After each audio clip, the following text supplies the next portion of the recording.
because when money, in order for money to grow, it has to flow, right? And during COVID, money stopped moving. People weren't going out to eat. They weren't purchasing things. So when money stops moving, there's no way to pay employees, which means people have less money to live off of. They stop paying their bills. That's how we go into a depression.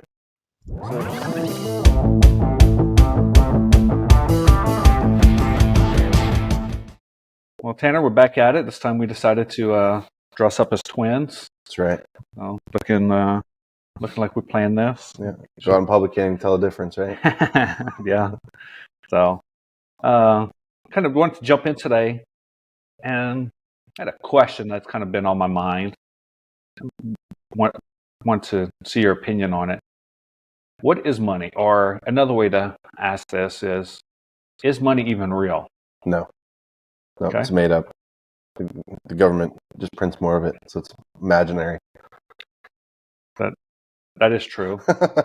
Well, that is my opinion of it. So, and I don't go as in depth as people like Robert Kiyosaki, talk about coming off the gold standard and how it's not tied to anything. And I think he has a great point, is that if they can just print more of it, then hoarding money makes no sense. And if you think about, if you had $1 million and you were sitting in a bank account and your $1 million has a certain amount of purchasing power, and I'm the government and I don't have $1 million, but I can just click a button and now I have $1 million, your $1 million is no longer worth as much. And I know that's a dramatic example, but on a macro scale, that's how it works. When they print more money, the value of your money now goes down. And so people who are saving their money then are essentially just losing purchasing power. And that's how inflation works. So I looked it up before this just to see, because you hear the numbers online, and I looked up the M2 money numbers, which is basically what drives inflation. How much money is in the system is what the M2 value is. So in December 2019, so prior to COVID, we had $15.32 trillion in circulation in America. Now, as of 2 months ago, now in January, it was 20.78 trillion. So it has gone up 33% in 5 years, less than 5 years, just over 4 years, really. It's gone up 33% from way back in, dawn of America. So that just amplifies that's using hard numbers to amplify what you're saying. It's not, and people wonder why we have inflation at 10, 12, 14%, 2 years ago. Mm-hmm. And it's just out of control that we put all that money into circulation. The money has to go somewhere. Things have to settle, and it settles in inflation, if you will. It settles in the rich people's bank account. And people see the cost of everything going up, and they think, oh, inflation is just everything's expensive now. But when you look at the supply and demand dynamic of how the economy works, and this is much more your lane, Mr. MBA. But correct me where I fall off. But the way that I explain it to the kids is, let's say that someone's selling a candy bar for $1, and you and each of your siblings all have $1. You all have the equal opportunity to compete for that one candy bar. But as soon as now everyone there has $10, that $1 for a candy bar doesn't mean anything. So they can raise the price on it because they have a low supply. There's a high demand for it. And that candy bar now goes for $4 or $5. But also at the same time, all the back end is the cost to produce that candy bar goes up, because now employers have to pay more because the cost of living goes up, and everything follows this cycle of, that's why it all gets more expensive. And so on the caveat, during COVID, it was necessary to print that money, because when money, in order for money to grow, it has to flow, right? And during COVID, money stopped moving. People weren't going out to eat. They weren't purchasing things. So when money stops moving, there's no way to pay employees, which means people have less money to live off of. They stop paying their bills. That's how we go into a depression. Grubhub, DoorDash, all that stuff did really well. I think their market caps, damn near 20% went up, but I never looked it up, but it'd be interesting to see. Yeah, we'll have to research that a little more. But they printed all this money so that people would then. It's like how the average American acts when they get their tax returns back every year. They take that money and then they go spend. Mm-hmm. So it's the same effect as they had this money that they weren't expecting and they spend it. That's how we keep money in circulation. The government or the Fed understands that the effect of this is now inflation is going to be very high, and when inflation is too high, how do they combat it? Well, that's monetary and fiscal policy, right? And so they raise interest rates, because when interest rates go up, people stop spending money as quickly. And I think as of the last jobs report, they said inflation is still higher than they want it to be. So they keep saying, "Oh, we're going to lower rates. We're going to lower rates," and then They'll they keep say pushing it off until exactly because they're not.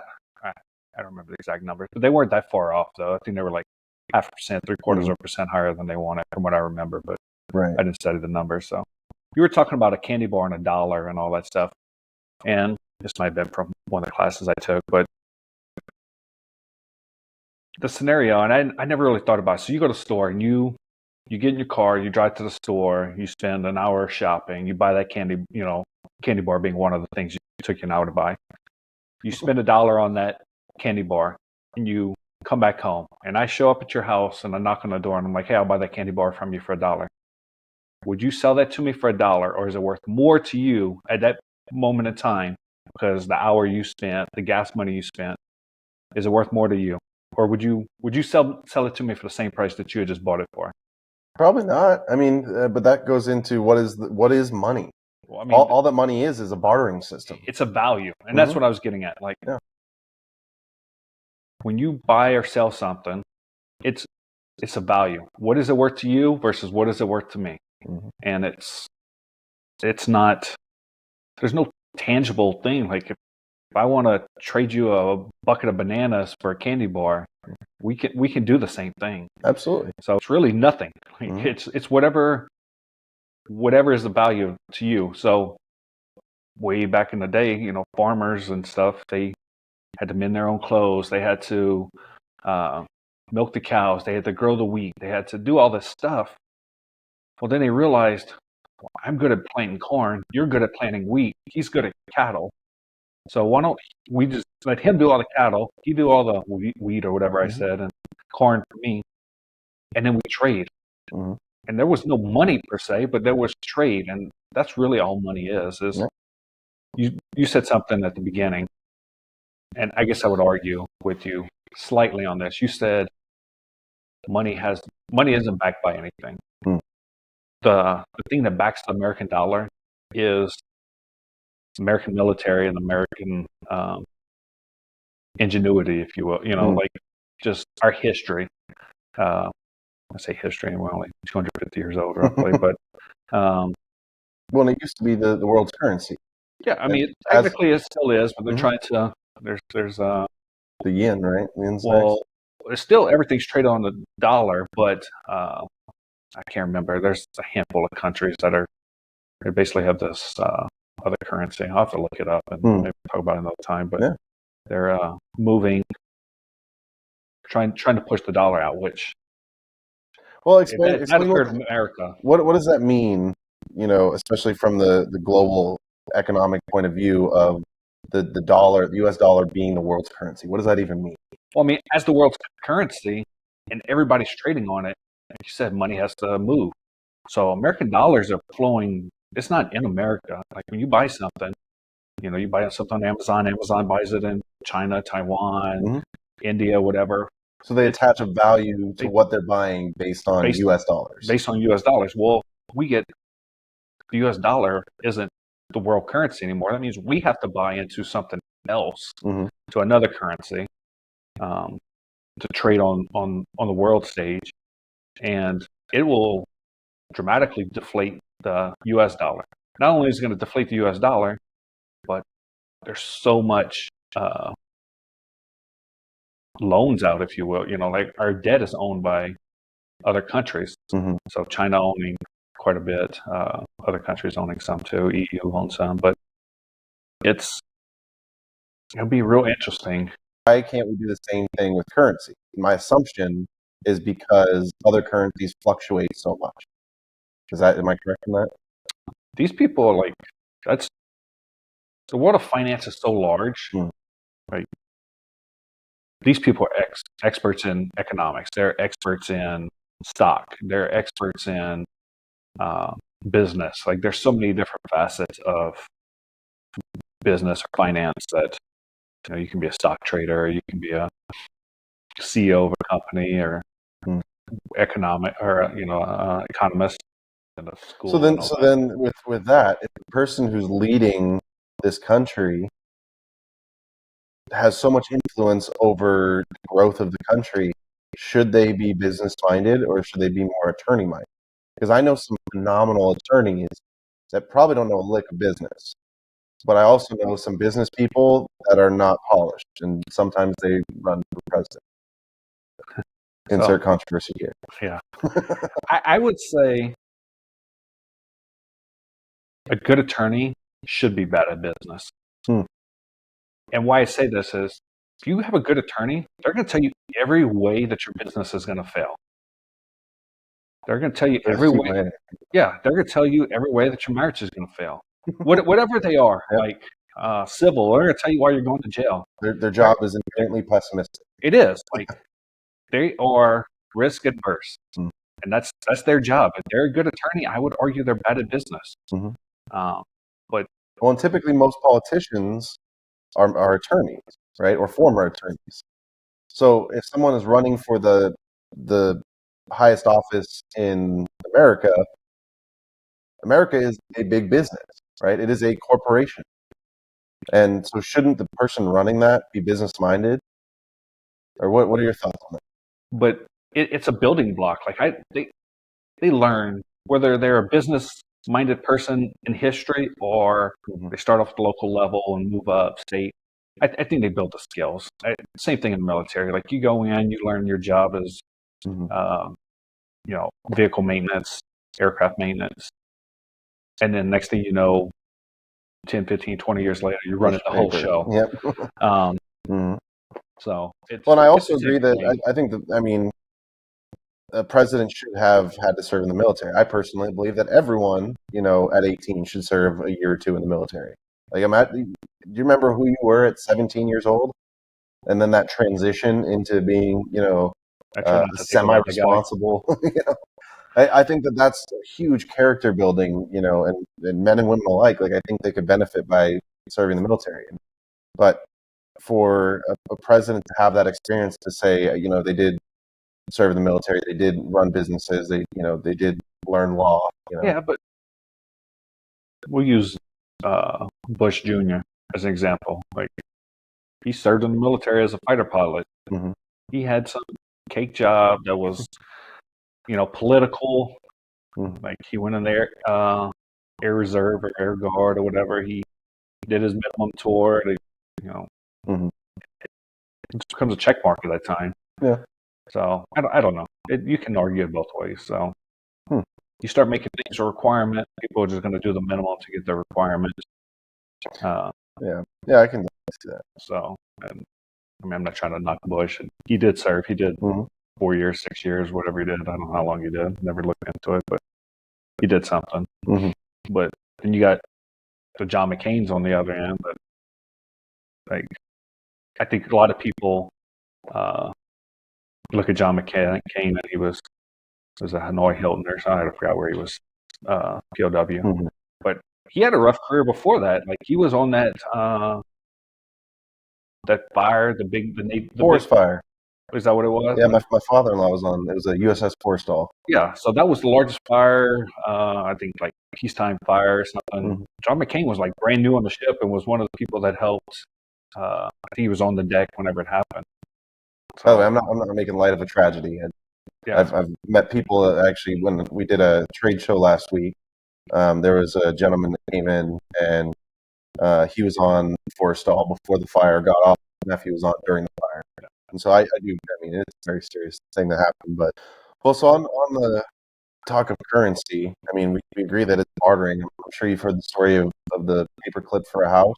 yeah. Was it paperclip or a pin or something? Yeah, I think paperclip. it was a paper clip to a pen to I notebook. mean, the So concept of that is investing. I mean, when you're flipping a house, you're finding something that the owner no longer sees the value in. Because if they did, they would improve it, right, and try and keep it. So we look for dilapidated buildings, dilapidated houses, or businesses that aren't being run to their full potential. Maybe that's the owner has lost touch with the fact that everyone around has raised rent, or everyone around them is now charging rubs or common area maintenance fees, and they're not. So that's where changing hands and keep improving. Every time that you're making it, like, this is why I have the problem with people saying, "Oh, it's a value add property." Every transaction could be a value add. I wouldn't be purchasing it if I didn't think I could add value to it. So whether it's a management value add, a physical value add, whatever you're doing, you should be able to improve a property. And the same is true with any purchase, is that when you are exchanging money for anything, be it a candy bar or an apartment building, it's that you see more value or more intrinsic value in the thing that you're getting than you do to this piece of paper. And so, with that candy bar it's going to provide you with some kind of serotonin.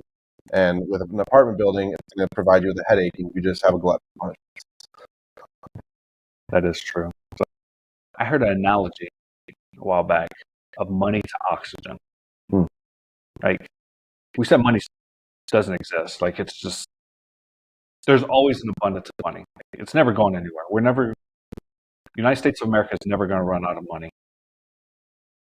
Just like, unless you're buried in a airtight container, you're never going to run out of oxygen. As long as we're in nature, boring a nuclear bomb, sucking all the oxygen out, you're not going to run out of oxygen. So if you're not worried about running out of oxygen, why do people worry about running out of money? Money's everywhere. Money is there for the taking, just like oxygen is everywhere. So when you have that mindset change, that I can find money anywhere, you would lose the fear of money. Yeah. So, well, and we talked about this previously, about the love of money being the root of all evil, not money being the root of all evil. But there's people that live scarcity lives that don't have much and always feel like they're going to lose out. They live with this anxiety, and whether they manifest that or they're just you find what you're looking for. That is the love of money. If money rules your life, you spend all your time worrying about it. It's the same as being so consumed with materialism that you love your money, and you love your money more than you love anything else. And I love that video that I think you sent me a while ago, where they talked about, how much do you value $10 million? Well, yeah, I value it a lot. And it's okay. So if I gave you $10 million and you didn't wake up tomorrow, then would you still love that 10 million? Well, oh, okay. So you value life more than $10 million. And then the same they went with your family's life. I always equate it, who live in Omaha, so I bring up Warren Buffett fairly regularly. Warren Buffett, I think 93, something like that right now. I would almost promise you, I don't know, the richest list just came out, so he's somewhere up there. I don't know exactly where, but pretty consistently top 10 in the world. Yeah, right? Or not in the world, in America. Or I think in the world, he's been top 10, yeah. So, but he's up there. I could all but guarantee you said, hey, Warren, you have, I don't know how much money he has, $20 billion. I can take this $20 billion away from you, and you can wake up and be 20 years old tomorrow with a full life ahead of you and all the knowledge that you have right now. Would you take it? Oh, absolutely. And he would take it 100 out of 100 times. Yep. I mean, that's my opinion. I haven't asked him that question, but and to me, that's proof that hang out at McDonald's and ask him. Yeah, I go to McDonald's. To me, that's proof there that people, most of the time, when push comes to shove and you really think about it, you're going to value life and what life provides more than money. And that's not true for everybody, but absolutely. And I really like an analogy. And that's true. Is when you go through your whole life worried about losing, and you're always protecting about.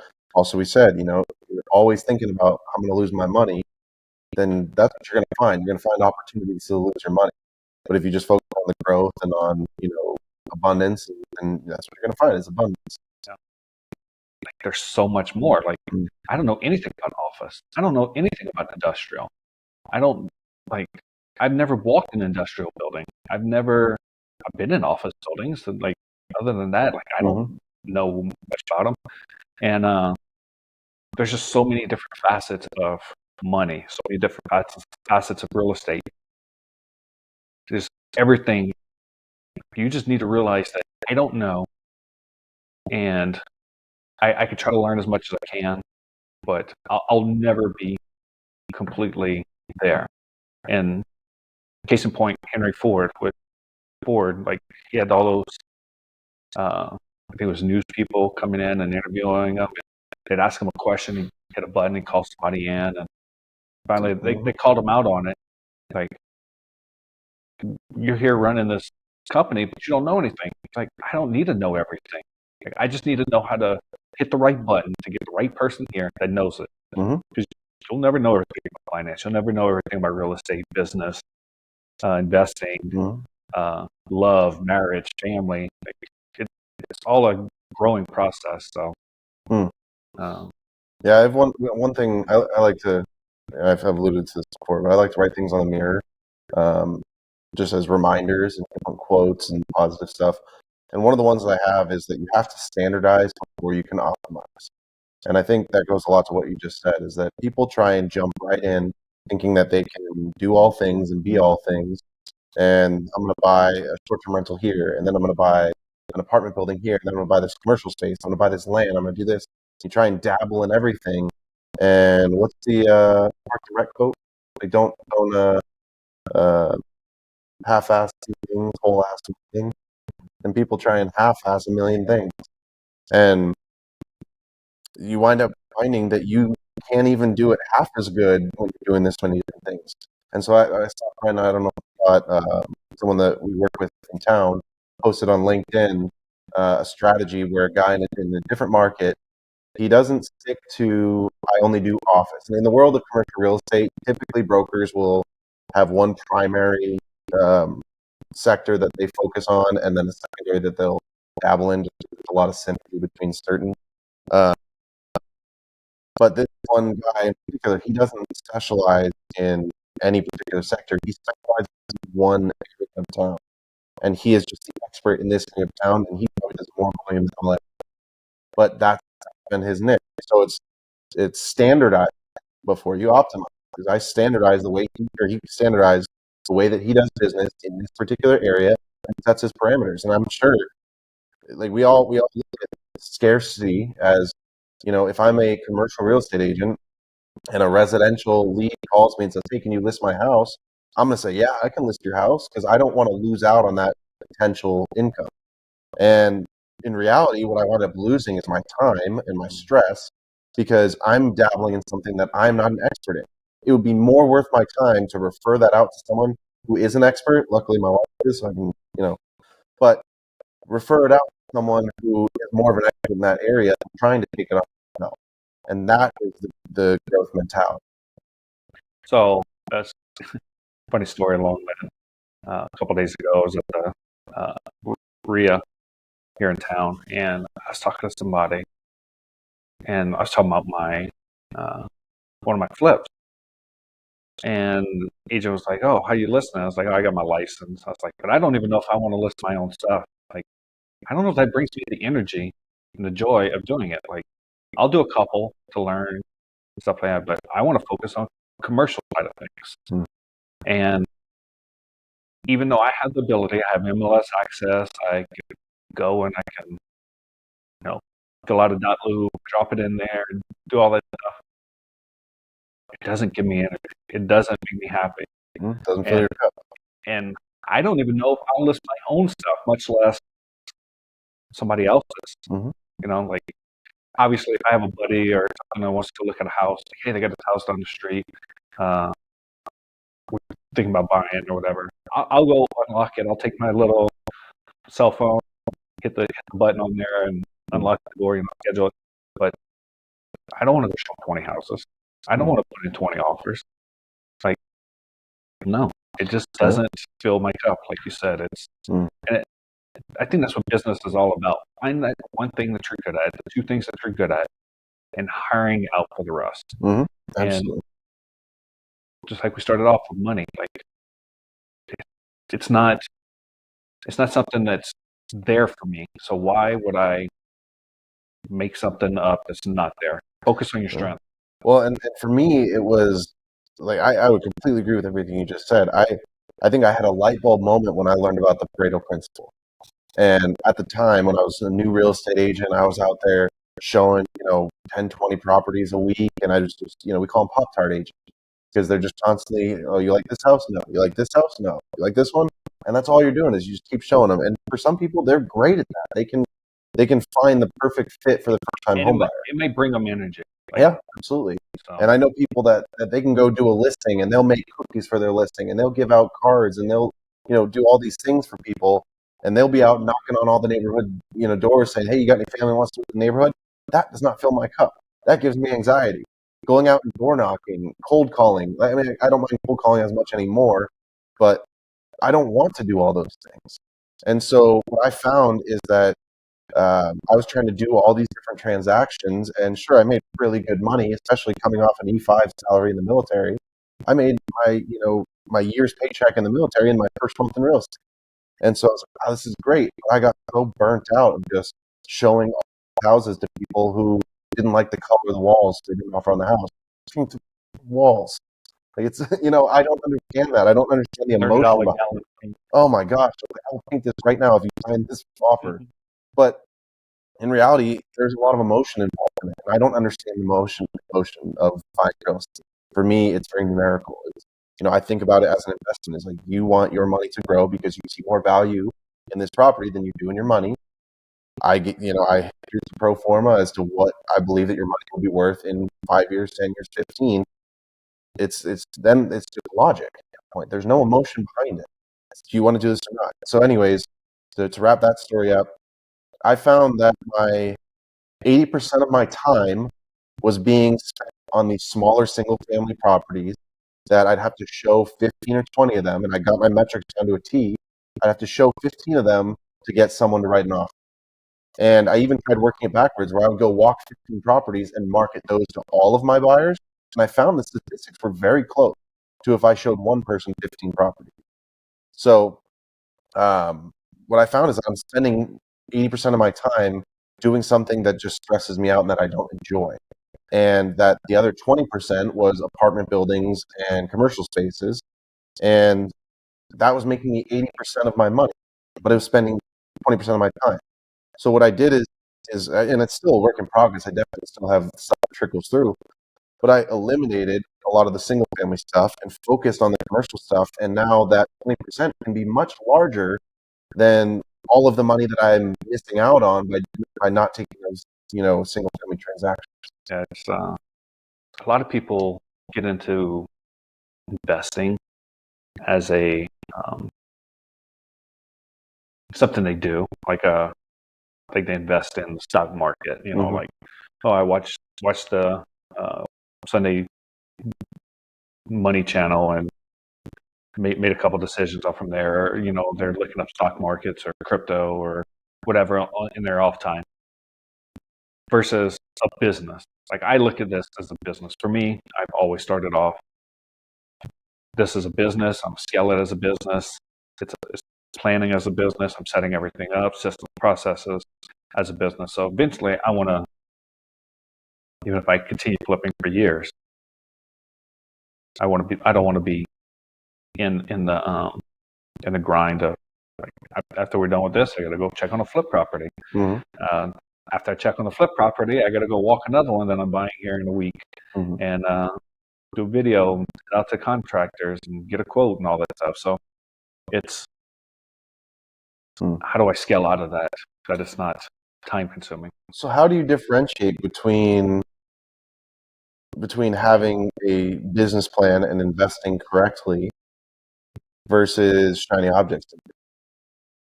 Because I feel like the thing that people do that gets them into the most trouble is the shiny object syndrome. But to say that you're not investing correctly because you're flipping and you want to do more commercial deals, I would disagree with that. I would too. If your business plan is, I'm going to go build up my capital, we talked last time about the growth and sustainability.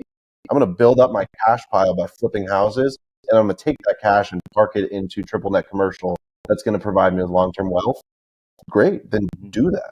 And we have to pivot from time to time, but it's when you venture off that track and you say, well, I'm flipping, and now I have some money. I'm going to go buy a short-term rental in California. That's completely not your business plan. That's what gets you in trouble. If you aren't making $600,000 a year, you're failing as a man. I do remember hearing that. I forgot about it. And that makes a lot of people angry.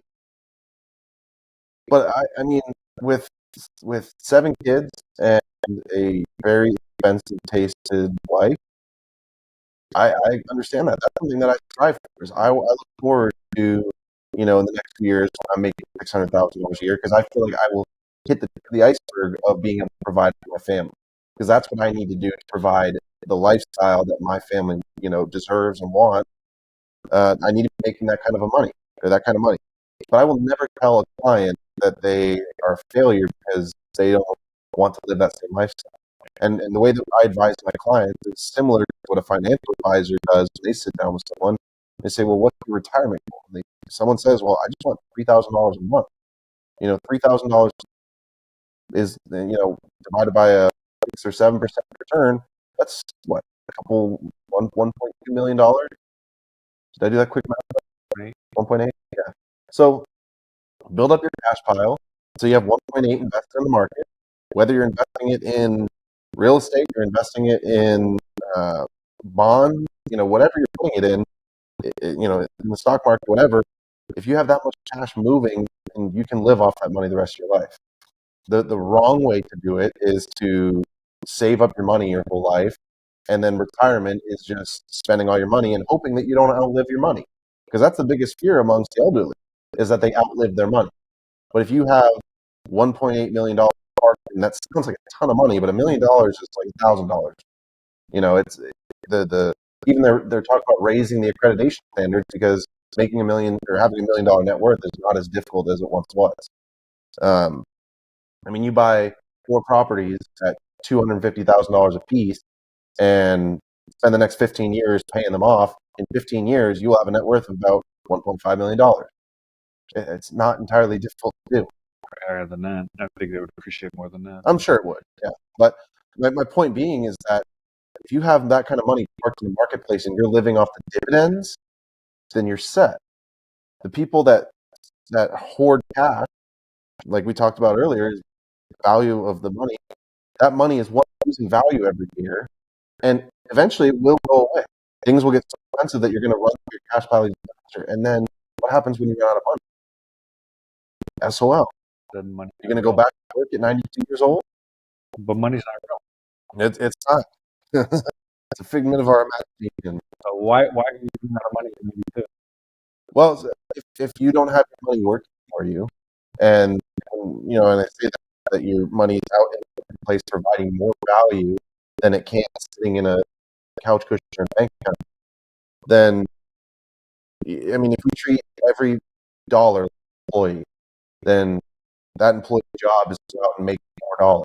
So your memory, I love the way what they call it, little baby soldiers, or something like that. Yeah. I actually asked my oldest to make a visual, a graphic for some of that, so you can check it out on LinkedIn soon. But basically, the way that I think about money is in a farming sense. Maybe it's Nebraska, but when that dollar plants, and you plant that into an investment vehicle, and it grows and it sprouts, you're now pruning off those investments and planting those investments, and that is how compound interest works. So we compound our investment. You should be continuously planting, and maybe let's say that we'll talk about what's something that has seeds? Apples, apple tree. So an apple tree, plant 1 apple, it has 4 seeds, right? Say you grow 4 apple trees, and then off of each of those apple trees, you take 1 apple and you consume it. And we think about that as our spending. We get to live off those apples, and then we replant the rest of them. And hopefully now you double it, and over the next harvest, you have 8 trees. You take 1 tree out of the 1 apple of each of those trees, and you consume it. And then you do it again, and then double, double, double, double. we talk about that over a lifetime, call it 50 years. Now you have 100 trees, and you're taking one apple off each of those. You're consuming a lot more. That is investing. When you are investing and living off a small percentage of that, then you will live more frivolously, But what people think is that I'm going to buy a few investment properties and live off of all of the cash flow. And to me, that is just a risky way of living. So, just kind of end on this question. If you know somebody, and we'll pick on, say, 60-year-old. So you're in the 60-year-old age bracket, and you're still worried about running out of money because people are living longer now. Like I forget the statistics, but if you live to be 60, like your chances of living to 87 are pretty high, and then if you make it to 70, like chances of getting into 90s are still pretty high. So someone's in their 60s. Is it too late for them to invest? No, no. And how would you invest? How would you advise somebody if, like, hey, I have a little bit of money, but I'm worried? What would you tell them to do? I would say find someone that has the energy and the knowledge. And so if we're talking about someone who, let's say they 60 years old, they work their whole life, have a retirement plan, maybe they're sitting on a couple $100,000 in their retirement plan, and it's not quite cutting it. I would find someone who has high energy, maybe younger, spends the time to be in the industry, going to the local real estate meetup. At 60 years old, you might not be wanting to swing a hammer. So you have a retirement account. You can leverage that retirement account into a self-directed IRA. You can find someone that is willing to do the work, like work finding deals, working the deals, and have them help you start deploying that capital. And we talked about last time the money hustle and the knowledge. And so if you have the capital, finding someone who has knowledge and time, or maybe you have capital and you have knowledge, you just don't have the time and energy to do it, then finding someone who has energy and can be an employee. You take any combination of the three of those, and that's where you find the profile of the person that you're looking for. If it is you have money and knowledge, you need someone with time, you need an employee. If you have money but you need someone that also has money but doesn't have time and knowledge, you're looking for a partner. And so any combination of those three changes the profile of who you're looking for. So maybe something we can unpack further detail later. But yeah, I agree. There's so many different ways of getting into real estate, getting to any kind of investing without spending a bunch of time or energy to do it. And partnering with somebody, or it could be somebody or it could be a large capital group. But there's so many avenues out there, and depending on how much energy you want to put in, I would, or how much your access to those people, I would say would dictate that. But absolutely. Well, let's end with one question. Yep. Is money real? To me, it's not. I mean, it's as real as oxygen. Like it's real. I can physically touch it. It is physically out there. I can go to the bank and get a handful of it. But it's abundant. I don't live in an airtight tank. So money's there for me. And it's my mentality. So love it. It's always going to be there, at least barring some major war or as current political. We'll save this episode for after the election. Then we'll see. Current political things, worldwide economics, and everything. Yes, money is widely abundant. So awesome. Cool. Till next time. Next time. Thank you.